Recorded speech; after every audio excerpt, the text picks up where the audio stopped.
दीन इनकी अम्मा के जहेज में आया था, दीन के ये ठेकेदार बने बैठे हैं और जो इनका दिल करता है ये करते जाते हैं। दीन इस्लाम इज़ नॉट अ डिफ़िकल्ट, दीन इस्लाम बहुत सादा है, बहुत आसान है। सिर्फ समझें कि जो हकाइक हैं वो आप कौम के सामने रखें, कौम को बताएं कि हकाइक क्या हैं, ताकि कल को दोबारा इस तरह का मामला पेश ना आए।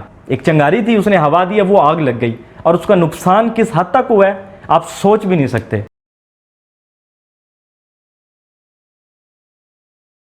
बिस्मिल्लाहिर्रहमानिर्रहीम, अस्सलामु अलैकुम। दी न्यूज़ बज़ में आप सबका खुशामदीद और मैं हूं अली हसन। नाजरीन, पाकिस्तान के शहर सरगोदा के अंदर एक बहुत ही दिल दहला देने वाला ये वाक़या पेश आता है, जिसमें क्या होता है कि कुछ मसीह अफराद को तशद्दुद का निशाना बनाया जाता है, जिसकी वजह यह बताई जाती है कि उन्होंने कुरान मजीद के औराक को जलाया। लेकिन जो इसके ऊपर इन्वेस्टिगेशन अब तक हुई है और जो इलाके के लोगों से पूछा गया है, उसमें ये अब तक की बात नज़र आई है कि उन्होंने कोई औराक नहीं जलाए, उन्होंने किसी तरह की तौहीन कुरान मजीद नहीं की। ठीक है, अब होता है क्या है कि जो अब तक की बात सामने आ रही है वो ये आ रही है कि जो इलाके के लोगों से पूछताछ के बाद बात सामने आई है, उसमें ये नज़र आ रहा है अब तक कि जिस शख्स ने ये अफवाह फैलाई है उसकी और वो जो मसीह बरादरी के दो लोग थे, नवीद मसीह जो कि बाप है और सुल्तान मसीह जो कि बेटा है, जिनको इस सारे मौजू का सद्देबाब रखा गया है, जिनको तशद्दुद का निशाना बनाया गया है, उनके साथ उस इंसान की थोड़े से मामलात ख़राब थे। क्योंकि सुल्तान मसीह जो कि नवीद मसीह का बेटा है, पड़ा उसका जूतियों का कारखाना था, तो इसी लिहाज से उस शख्स की इनके साथ कारोबारी लिहाज से थोड़ी सी अनबन थी। और होता ही क्या है कि वो शख्स एक अफवाह फैलाता है जाके मस्जिद में कि इन्होंने कुरान मजीद के औराक जलाए, और वहाँ पे मस्जिद के अंदर ऐलान किया जाता है और अहले इलाका को इकट्ठा करके उनको तशद्दुद का निशाना बनाया जाता है। क्या आप बताएं कि क्या ये इस्लाम है? इस्लाम इस चीज़ की इजाज़त देता है कि आप इस तरह की हरकतें करें? इस्लाम ने जितनी प्रेफरिंग अक़लियतों को दी है वो आप ख़ुद जानते हैं। नबी करीम सल्लल्लाहु अलैहि वसल्लम ने अक़लियतों को किस हद तक रखा फ़तह मक्का के बाद भी, तो आप ख़ुद जान सकते हैं कि इस्लाम कितनी नरमी वाला एक मज़हब है पड़ा, और हमने उसको कितना मुश्किल बना दिया है। हमारे चंद एक जो दीन के ठेकेदार हैं, उन्होंने इस चीज़ को अपने पेट के लिए कितना मुश्किल बना दिया। ठीक है, पहली बात तो ये है कि इतना आप लोगों के अंदर जज्बा आ जाता है, नो डाउट इस्लाम के लिए जज्बा होना चाहिए, लेकिन पहले कहा गया कुरान मजीद के अंदर क्या है कि अगर कोई शख्स तुमको आके कोई बात करते तो पहले उसकी तस्दीक करो, ना कि तुम शर में पड़ जाओ, उसके फसादात मचाओ। तो इस तरह की कोई कैटेगरी इस्लाम नहीं कहता। इस्लाम तो पहले कहता है कि तस्दीक करो कि गोया ऐसी कोई बात है कि नहीं है। लेकिन यहाँ पे क्या होता है कि इस तरह के वाक़यात, ये कोई पहला वाक़यात नहीं है। जनावाला में एक वाक़या पेश आया, उसमें भी यही सिचुएशन थी। उसके बाद लाहौर में एक वाक़या पेश आया, ये सिचुएशन थी। खानेवाल में एक दफ़ा एक वाक़या पेश आया था, पूरी की पूरी मसीह कॉलोनी को इन्होंने जला दिया था। और उसके बाद क्या होता है, फिर ये होता है कि यही दीन के ठेकेदार मीन्स के हमारे उलमा कराम पूरी दुनिया को सामने जाके माफ़िया मांगते हैं। उन्होंने उनके पादरियों से जाके माफ़िया मांगी कि जी गलती हुई है एक छोटी सी, हम माफ़ी मांगते हैं, आप लोग यहाँ पे सेव हैं, पूरी दुनिया को जवाब देना पड़ गया इनको। ठीक है, तो ऐसी कैटेगरियाँ क्यों करते हो? पहली बात तो ये है कि फिर उसके बाद हाँ ये आता है कि आईजी पंजाब आते हैं, पंजाब पुलिस आती है और उनको अपने साथ लेकर जाते हैं, उनको बाहिफाजत अपने साथ लेकर जाते हैं। जितना तो वो तशद्दुद उनके ऊपर हो चुका था। उसके बाद पंजाब पुलिस आती है और उनको अपने साथ लेके जाती है। वीडियोस में आप बाकायदा देख सकते हैं कि पुलिस किस तरह वहाँ पे पहुँची और उनको किस हद तक तशद्दुद का निशाना बनाया। वीडियोस स्क्रीन पे आपको नज़र आ रही होंगी।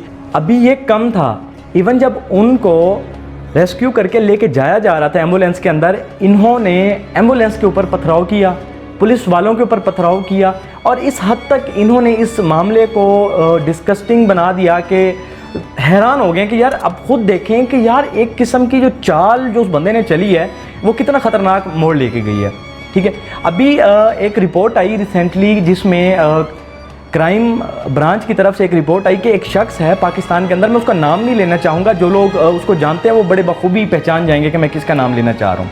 ठीक है, उसके बारे में क्राइम रिपोर्टिंग क्या आती है, क्राइम ब्रांच से ये रिपोर्ट आती है कि उस शख्स ने अकेले बंदे ने उनके गिरोह है पड़ा जो मुख्तलिफ इलाकों के अंदर काम कर रहा है, वो क्या करते हैं जी, अक़लियतों के ख़िलाफ़ जाकर थानों के अंदर पर्चे देते हैं और बाद में उनसे पैसे खाते हैं। मतलब ये है कि ऐसे लोगों का दीन से कोई ताल्लुक़ नहीं होता, उनका काम ये है कि पैसे छापने हैं। वही बात है ना कि दीन इनकी अम्मा के जहेज़ में आया था, दीन के ये ठेकेदार बने बैठे हैं और जो इनका दिल करता है ये करते जाते हैं। ठीक है, इवन कुरान क्या कहता है, हदीस व सुन्नत क्या कहती है, उन देखना ही नहीं है इन्होंने उन चीज़ को। ठीक है, अब जो कुछ हुआ वो अब सबको पता है। अब हकाइक ये हैं कि ये जो कुछ हुआ क्या ये होना चाहिए था? उनको जो तशद्दुद का निशाना बनाया गया क्या ऐसा होना चाहिए था? क्या इंसानियत ये कहती है? फ़तह मक्का की अगर आप लोग बात करें तो नबी करीम सल्लल्लाहु अलैहि वसल्लम ने क्या ऑप्शन दिए थे? या तो कलमा पढ़ लो, मुसलमान हो जाओ, नहीं तो छोड़कर चले जाओ, नहीं तो जो लोग साहिब इल्म हैं वो हमारे बच्चों को तालीम दें। लेकिन फ़तह मक्का के बाद तो मुसलमान पावरफुल हो गए थे ना, वो जिस तरह चाहते उनको ट्रीट कर सकते, क्योंकि उस वक्त नॉन मुस्लिम्स ने, जो चंद एक मुसलमान थे, जो ताज़ा मतलब आबादी बढ़ रही थी मुसलमानों की उस वक्त, उन्होंने कितने तशद्दुद किए, उनके ऊपर कितने मजालिम ढाए। लेकिन फ़तह मक्का के बाद एक गोल्डन चांस था बदला लेने का, लेकिन ऐसा कुछ भी नहीं हुआ। उन्होंने बहुत ही सब्र और नरम दिली से काम लिया और इंसानियत सिखाई, जो कि दीन इस्लाम है। दीन इस्लाम इज़ नॉट अ डिफ़िकल्ट। दीन इस्लाम बहुत सादा है, बहुत आसान है, सिर्फ समझें।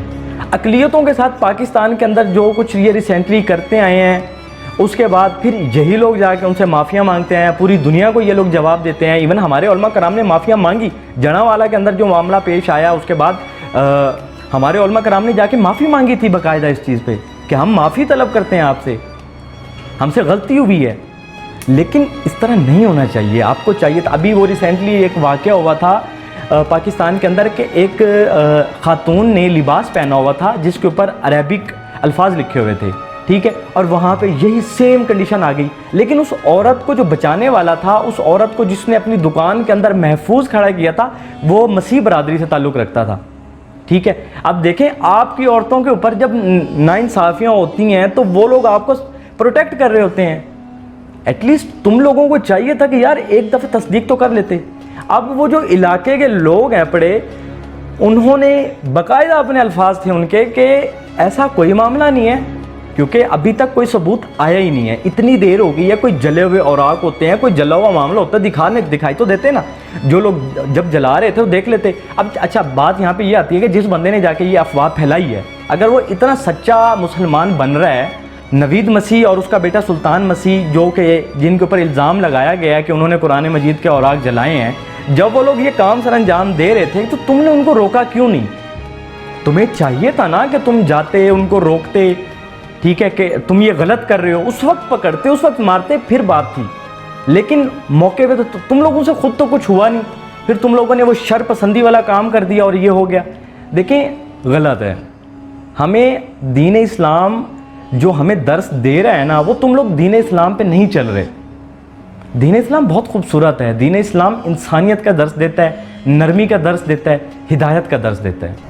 इस सब वाक़े के बाद सोशल मीडिया के ऊपर वीडियोस वायरल हो जाती हैं जिसमें वो नामालूम अफराद उस मसीह फैमिली के घर के ऊपर हमला करते हैं, घर के अंदर तोड़ फोड़ करते हैं, उनके जूतियों के जो कारखाना है पड़ा, जो कि वो सुल्तान मसीह, जो कि नवीद मसीह का बेटा बताया जा रहा है, उसके कारखाने को जाके जलाते हैं। उनको तो गिरफ़्तार कर लिया गया, अब होगी उनके ऊपर इन्वेस्टिगेशन, ठीक है। लेकिन मैं अपने सिक्योरिटी इदारों से एक छोटी सी रिक्वेस्ट करना चाह रहा हूँ, वो ये कि जो हकाइक हैं वो आप कौम के सामने रखें, कौम को बताएं कि हकाइक क्या हैं, ताकि कल को दोबारा इस तरह का मामला पेश ना आए। देखिए इंसानियत हमारी ये है कि अगर उन दो बंदों के साथ मसला था, फॉर एग्जांपल अगर उन्होंने जलाया भी है, इस तरह कोई काम किया भी है, ठीक है, आप मुस्लिम हैं, आपके अंदर एक जज्बात हैं, आपकी फीलिंग्स हैं, आपने जज्बात में जाके उनको मारा है, उनके ऊपर तशद्दुद किया, ठीक है, समझ आती है। लेकिन ये इंसानियत नहीं है कि आप उनके रोज़गार का जो ज़रिया है पड़ा उसको जला दें। ये इंसानियत नहीं है कि आप उनके घर के अंदर तोड़फोड़ करें। क्या इस्लाम इस बात की इजाज़त देता है कि आप ऐसे घर के अंदर घुसें जिसमें औरतें बैठी हों? आप अपने घरों की अगर बात आती है तो आप 100 फतवे लेके आ जाते हैं। तो यही फतवा सबके लिए है भाई, तुम्हारे मेरे अकेले के घरों के लिए नहीं है, ये सब के लिए, पूरी इंसानियत के लिए फतवा है। तो भाई सोचो, कुछ अपने दिमागों को खोलो कि ये जो होते हैं ना, ठीक है, इनके नक्शे कदम पर ना चलो, जो हक वाला है उसके नक्शे कदम पर चलो, ठीक है। सुन्नत नबी जो दाढ़ियाँ रख लेते हैं, सुन्नत नबी है ना दाढ़ी, ठीक है, ये वो वाहिद सुन्नत है जो इंसान कब्र में अपने साथ लेके जाएगा। लेकिन इसका गलत फ़ायदा क्यों उठा रहे हो भाई? मस्जिदों में बैठकर शर क्यों फैला रहे हो? पहली बात तो ये है कि जिस मौलवी साहब को या कारी साहब को ये बात आके बताई गई है, देखें वो एक लीडरशिप पे बैठा है, ठीक है, वो पूरी कम्युनिटी को लीड कर रहा है, दीन के लिहाज से लीड कर रहा है। उसको चाहिए था कि वो पहले उसकी इन्वेस्टिगेशन पर जाता, लेकिन उसने तो ऐसा नहीं किया। उसने क्या किया, उसने स्पीकर के ऊपर चढ़ के ऐलान कर दिया और एक पूरी की पूरी शरपसंदी को उसने हवा दे दी। एक चिंगारी थी, उसने हवा दी, वो आग लग गई और उसका नुकसान किस हद तक हुआ है आप सोच भी नहीं सकते। पूरी दुनिया के अंदर आप इस्लाम को किस तरह डिफेंड कर रहे हैं? आप इस्लाम का कौन सा चेहरा दिखाना चाह रहे हो भाई? ये तो इस्लाम नहीं है जो आप दिखा रहे हो। इस्लाम तो बड़ी नेकी का दर्स देता है आपको। इस्लाम तो ये कहता है कि तुम्हारे साथ कोई बुरा भी करके जाए उसके साथ कुछ ना करो, उसको छोड़ दो। मुझे वो वाक़या याद आ गया हज़रत अली अलैहिस्सलाम का, कि जब हज़रत अली को ज़रब लगी थी तो हज़रत अली के वो जो कातिल था उसको पकड़ लिया गया था, अब्दुर्रहमान इब्न मुलजिम को। और हज़रत अली ने उससे अपने बच्चों को, हज़रत अली ने उस वक्त ये कहा था कि इसको एक ही ज़रब लगाना, क्योंकि इसने मुझे एक ही ज़रब लगाई है। अगर ये मर जाए तो इसको दे देना इनके वरसा को, अगर ना मरे तो छोड़ देना। ये इस्लाम है। जिनको आप फॉलो करते हैं ना, वो इस कदर दर्स दे के जाते हैं। ये वो दर्स है जो हमारे खुलफाए राशिदीन हमें दे कर गए हैं। मौजूदा वक्त की अगर हम बात करें तो मरियम नवाज़ साहिबा ने एक एक्शन लिया इसके ऊपर और आईजी पंजाब को फ़ौरन भेजा कि आप जाके इसके ऊपर एक्शन लें। लेकिन मैं ये चाह रहा हूँ, ये कौम ये चाह रही है कि मरियम नवाज़ साहिबा वहाँ पे ख़ुद जाएं और उनको हौसला अफजाई करें और उसके ऊपर प्रॉपर इन्वेस्टिगेशन करवाएं। जो हक़ाइक़ हों वो कौम के सामने रखें, जो सच्चा है वो दिखाएं, जो झूठा है वो दिखाएं। अगर उस मसीह बरादरी के साथ नाइंसाफ़ी हुई है तो जिसने नाइंसाफ़ी करवाई है या जिसने ये नाइंसाफ़ी की शरपसंदी को हवा दी है उसको सज़ा दी जाए, वो सज़ा का हकदार है। ठीक है, आपने अगर ये काम किया है ना और झूठ की बेस पर किया है ना, तो आप इस्लाम के सबसे बड़े दुश्मन हैं। आप असल मुजरिम हैं इस्लाम के, क्योंकि आप शरपसंदी को हवा दे रहे हैं। इस्लाम तो बड़ा इंसाफ और अदल फैलाना चाह रहा है। इस्लाम का मतलब क्या है वो आप समझे तो सही। खैर, हम हाजिर होंगे हमारी अगली वीडियो में, तब तक के लिए अल्लाह हाफिज़।